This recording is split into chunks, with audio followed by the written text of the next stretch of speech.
Good evening to all. कैसे हैं सब लोग? सब ठीक ही होंगे। चलिए, आज के लेक्चर में हम करने वाले हैं इंडस्ट्रियल डिस्प्यूट्स, यानी इंडस्ट्री में कुछ मतभेद अगर हो जाए तो। Industrial disputes arise, industrial dispute होगा कब? जब ना डिसएग्रीमेंट्स होता है किसके किसके बीच में, बिटवीन एम्प्लॉयर्स एंड एम्प्लॉयज। देखिए, ये बिटवीन एम्प्लॉयज एंड एम्प्लॉयज भी हो सकता है, ठीक है, ध्यान में रखिएगा आप। और देयर रिप्रेजेंटेटिव्स, एम्प्लॉय के जो रिप्रेजेंटेटिव्स हैं वो कौन होते हैं? ट्रेड यूनियंस हो सकते हैं आपके। Over work place related issues, अब ये जो डिसएग्रीमेंट है ये क्यों होगा? वर्क प्लेस, जहां पे काम कर रहे हैं आपके एम्प्लॉयज, वहां पे अगर कुछ इशूज हो जाए तो डिसएग्रीमेंट हो सकता है, डिससेटिस्फैक्शन हो सकता है।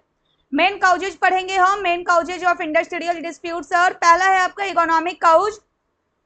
इकोनॉमिक काउज क्या है? These are the most common causes of dispute, यानी कि सबसे ज्यादा जो डिस्प्यूट होता है ना इंडस्ट्री में, वो इकोनॉमिक काउज के ही कारण होता है।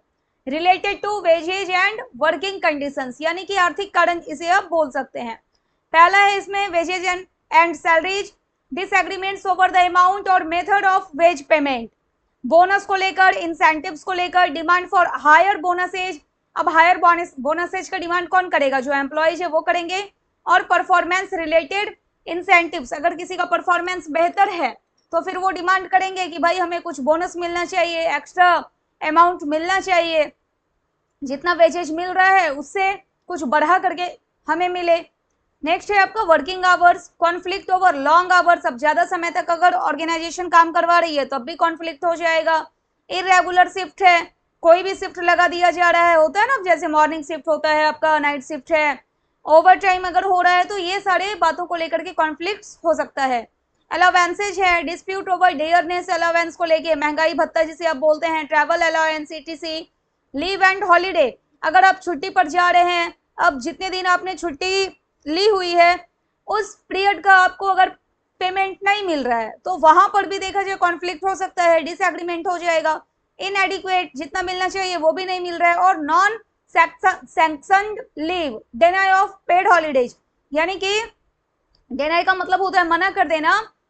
जो भी हॉलीडेज है उस दौरान, यानी कि जिस दौरान आपने काम नहीं किया या छुट्टी आपने ली हुई है, उस दौरान जितना भी दिन छुट्टी पे रहे, आप जितने भी दिन छुट्टी पे रहे, उस समय पेमेंट करने से अगर ऑर्गेनाइजेशन डिनाई कर दे, मना कर दे, तब भी वहां पर डिसएग्रीमेंट हो जाएगा। रिट्रेंचमेंट और lay off, dispute arising due to job insecurity और मास ले ऑफ, अगर ऑर्गेनाइजेशन ही कर्मचारियों को बिना किसी बात के वो निकालते चले जाए तो आप उसको क्या बोलते हैं? रिट्रेंचमेंट या ले ऑफ। नेक्स्ट आपका हो सकता है डिसएग्रीमेंट का reason managerial causes. These are related to management practices that employees may perceive as unfair, जब एम्प्लॉयज को ऐसा लगे जो मैनेजमेंट प्रैक्टिस है वो अनफेयर है या फिर ऑटोक्रेटिक है। एक तरह से तानाशाही से आप इसको समझ सकते हैं, यानी कि मैनेजमेंट के मन में जो आ रहा है ना बस वो डिसीजन लिए जा रही है, अपने जो वर्कर्स हैं उनकी कुछ भी अगर नहीं सुन रही है तो कैसा माहौल रहेगा? ऑटोक्रेटिक माहौल रहेगा। अब इसमें क्या है आपके सब पॉइंट्स? पहले है लैक ऑफ कम्युनिकेशन, अगर पुअर मैनेजमेंट वर्कर कम्युनिकेशन, यहाँ पे देखिए मैनेजमेंट और वर्कर, ठीक है, अगर पुअर मैनेजमेंट वर्कर कम्युनिकेशन है, it breeds distrust. Unfair promotion policies है, अब कोई ऑर्गेनाइजेशन के चहेते हैं, उनका प्रमोशन कर दिया जा रहा है, लेकिन सही मायने में जो प्रमोशन के काबिल हैं, प्रमोशन के लायक है, उनका प्रमोशन अगर नहीं कर रहे हैं तो इस बात को लेकर के भी क्या हो जाएगा? डिस्प्यूट हो जाएगा। लैक ऑफ ट्रांसपेरेंसी, अगर ट्रांसपेरेंसी नहीं है प्रमोशन में और फेवरेटिज्म अगर हो रहा है प्रमोशन में, यानी कि अगर कोई फेवरेट पर्सन है ऑर्गेनाइजेशन का, उसका प्रमोशन कर दिया जा रहा है, लेकिन उस पर्सन से ज्यादा स्किल आपके पास है, ज्यादा नॉलेज आपके पास है, उसके बाद भी आपका प्रमोशन नहीं हो रहा है, तो वहां पे देखा जाए तो अनफेयर है जो भी पॉलिसी है प्रमोशन को लेकर, डिस्प्यूट हो जाएगा। नेक्स्ट है आपका poor working condition, working condition अगर बेहतर नहीं है तो स्ट्रिक्ट डिसिप्लिन और हैरासमेंट, एक्सेसिव और बायस्ड डिसिप्लिनरी अगर एक्शन है, बायस्ड का क्या मतलब है? पक्षपात करते हुए अगर कोई एक्शन लिया जा रहा है तो। Next legal and administrative causes, ये भी कारण होता है। This arise from the interpretation और एनफोर्समेंट ऑफ लेबर लॉज। अब देखिए क्या है इसमें, पहला है आपका violation of labour laws, organisation को जो नियम कानून मानने चाहिए अपने वर्कर्स को लेकर वो नहीं मान रहे हैं, वायलेट कर रहे हैं। Non compliance with minimum wage laws, safety standards etc। Delay in grievance redressal, जो ग्रीवेंस रिड्रेसल आपने पढ़ा हुआ है, अगर कुछ व्यथा है, दुख दर्द पीड़ा है एम्प्लॉयज का, उसके समाधान में बहुत ज्यादा समय लग रहा है, तो फिर से प्रॉब्लम होगा कि भाई इतना समय क्यों लग रहा है समाधान के लिए।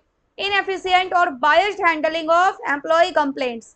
नेक्स्ट, कॉन्ट्रैक्ट लेबर इशूज, इसको भी लेकर के डिस्प्यूट हो सकता है। Dispute over the employment of contract workers instead of permanent staff, यानी कि परमानेंट स्टाफ नहीं रख करके कॉन्ट्रैक्ट बेसिस पे अगर वर्कर्स को रखा जा रहा है, तो अब कॉन्ट्रैक्ट बेसिस पे रखा जा रहा है तो कुछ टाइम पीरियड के लिए रखा जाएगा, परमानेंट उनको नहीं रखा जाएगा, तो इस बात को लेकर के भी डिस्प्यूट हो सकता है। नेक्स्ट है साइकोलॉजिकल और आपका सोशल काउजेज। अब इसमें देखिए क्या क्या है। पहला है लैक ऑफ रिकॉग्निशन, जो पहचान आपको मिलनी चाहिए आपके काम को, उस तरह का पहचान अगर ऑर्गेनाइजेशन के द्वारा आपको नहीं मिल पा रहा है तो डिसएग्रीमेंट हो जाएगा। वर्कर्स फीलिंग अंडर वैल्यूड और इग्नोर्ड, अगर वर्कर्स को ऐसा लग रहा है कि हमारी वैल्यू ही कुछ नहीं दी जा रही है, अंडर वैल्यूड अगर वो फील कर रहे हैं, या फिर वर्कर्स को अगर इग्नोर किया जा रहा है, उनके काम को इग्नोर कर रहे हैं आप, जो पहचान उनको देनी चाहिए वो पहचान अगर ऑर्गेनाइजेशन नहीं दे रही है, तो यहाँ भी डिस्प्यूट एराइज हो जाता है। जॉब डिससेटिस्फैक्शन, एक ही काम करते करते लोग एकदम बॉर्डम सा हो जाता है। लैक ऑफ अगर मोटिवेशन है, पुअर मोरल है, मनोबल एकदम हाई नहीं है अगर आपके वर्कर्स का, तो डिस्प्यूट होगा वहां पर। डिस्क्रिमिनेशन यानी कि भेदभाव हो जाना, कौन से बेसिस पे हो सकता है? कास्ट, क्रीड, जेंडर, रिलीजन, ये सारे बेसिस पे डिस्क्रिमिनेशन होना, इससे भी आपका क्या होता है? ऑर्गेनाइजेशन में डिस्प्यूट होता है। तो आज के लेक्चर में आपने देखा industrial disputes and the main causes of industrial disputes. Okay, thank you.